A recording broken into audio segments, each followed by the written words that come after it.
os Estados Unidos e o Paraguai firmaram um SOFA, Status of então, um memorando sobre o Pacto do Estado das Forças Armadas na região. Isso é uma questão que desdobra uma série de questões a respeito do assunto e que pode dar estrutura jurídica para que tropas do Paraguai estejam, então, na tríplice fronteira, perto da Argentina e do Brasil, mas também para outras questões, envolvendo questão de alívio de desastres naturais, etc. A cerimônia foi assinada ontem pelo Marco Rubio, ministro das Relações Exteriores, o secretário de Estado, melhor dizendo, dos Estados Unidos, mesmo cargo essencialmente, e pelo ministro das Relações Exteriores do Paraguai, Rubén Ramírez Lezcano. Com esse pacto, os Estados Unidos terão uma base legal para a presença, então, no Paraguai. Isso facilita treinamento conjunto, exercício militar, missão humanitária, até operações de resposta, então, a desastres naturais, como a gente citava. A Casa Branca disse que isso reforça o Paraguai como um parceiro estratégico na região. Marco Rubio até falou aí o espanhol na reunião entre os dois, ele que é filho de sobreviventes do regime comunista cubano e aprendeu espanhol em casa. A gente confere então o que ele falou nessa coletiva de imprensa que vocês estão vendo de ontem.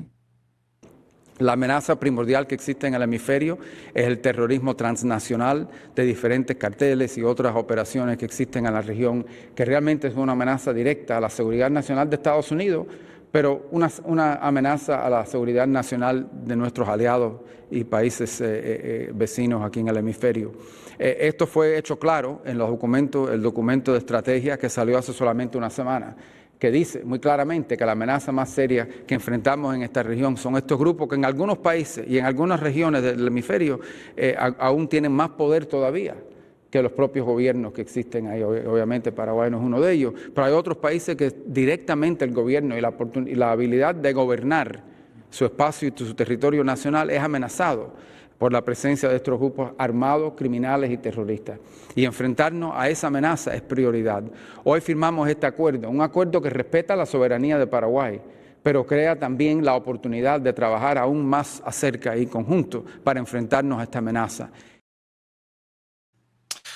Rubio destacou que o pacto vai além da área militar, tá? Também prevê acordos em migração, comércio e investimentos. E o que ele falou a respeito do crime organizado, peço que você guarde isso porque vai ajudar a gente a desdobrar outros dos aspectos que a gente vai puxar nessa live conforme a gente se desdobra em mais assuntos. Esse tipo de pacto de cooperação e segurança é chamado pelo governo americano de Status of Forces Agreement. Até no começo aí, acabei embaraçando com o termo em inglês, mas SOFA, Status of Force Agreement.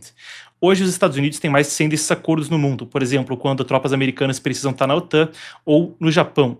Não tem um formato único, pode ser temporário ou de longo prazo, mas a questão é que isso vem na construção que permitiria americanos, em tese, estarem no futuro na tríplice fronteira, envolvendo o Brasil e a Argentina, uma área que é um ponto nevrálgico quando se fala de combate ao crime organizado e quando se fala da geopolítica também da região. 2 pontos aí a gente desdobrar. O primeiro é esse, quando se fala a respeito da chamada segurança hemisférica. Isso era parte da Estratégia de Segurança Nacional dos Estados Unidos, publicada no início do mês. Um documento que delineava as prioridades e colocava a América Latina no centro do debate. Quando a gente fala da tríplice fronteira, lá anteriormente já houve um pico de atividades terroristas sendo detectadas.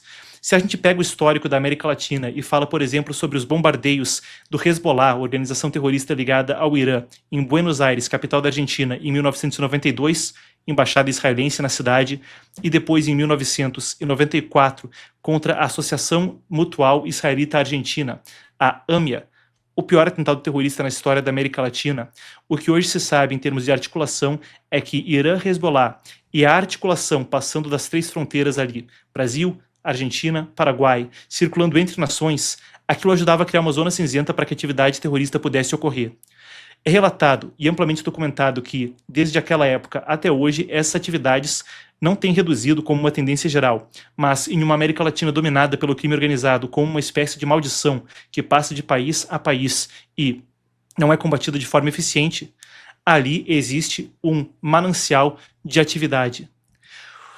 Outro dos pontos de análise que também ajuda a gente a entender a questão e também vem desse documento da Estratégia de Segurança Nacional Americana é a política de Enlist and Expand, alistar e expandir, que significa entender na região, aonde e como trabalhar com parceiros, aonde se pode ter ali países que possam ser pivôs estratégicos para ajudar a avançar o interesse americano e reduzir a influência de adversários, China, Rússia, Irã, os principais, e coloca a China nisso, se tornou o principal parceiro comercial da maioria dos países na região, tirando México e Colômbia por toda a América Latina, pintaram o mapa aí, revertendo o maior parceiro comercial dos Estados Unidos para Pequim.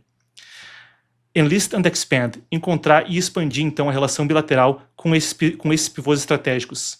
Santiago Penha, um sujeito bastante à direita em um país que tem um histórico até de uma afinidade com a sua direita, o Paraguai, é um dos pontos onde isso fica como uma questão principal. O Status of Forces Agreement e a possibilidade de que gente do Pentágono, civis e militares, estejam no Paraguai também formaria uma espécie de ação de pinça, se a gente pode colocar nesses termos, mesmo com fronteiras tão distantes, mas aumentaria então a penetração das forças americanas na região. Se por um lado, uma coisa aí de 20% do contingente já está no Caribe, com essa presença no Paraguai, isso ampliaria, daria capilaridade então também para a capacidade operacional do grupo. Por fim, quando se fala de combate a crime organizado, Paraguai é um grande produtor de maconha na América do Sul, e depois, grupos de outras nações circulam amplamente por ali, tá? Quando a gente fala a respeito do Cone Sul e das rotas de tráfico de drogas ao sul, organizações criminosas brasileiras e de outras nações, vem no Paraguai também um ponto de trânsito. Talvez vindo aqui do sul para o norte, seja um dos países principais, aí subindo ali junto com a Bolívia depois também, mas nesse entremeio e no Cone Sul, um dos principais países para o narcotráfico em termos de rota de trânsito de organizações criminosas locais, eventualmente possibilitando rotas que vão para o Pacífico, para o Chile, para o Equador, para exportação. São alguns dos pontos que a gente traz à tona para falar a respeito desse assunto. O Paraguai, por mais que não tenha portos, é também aí uma coisa que fica como um entreposto quando se fala da possibilidade de passar via Paraguai, de Brasil, a Argentina e Chile, e faz parte desse cenário que a gente estava descrevendo como essa zona da tríplice fronteira, certo?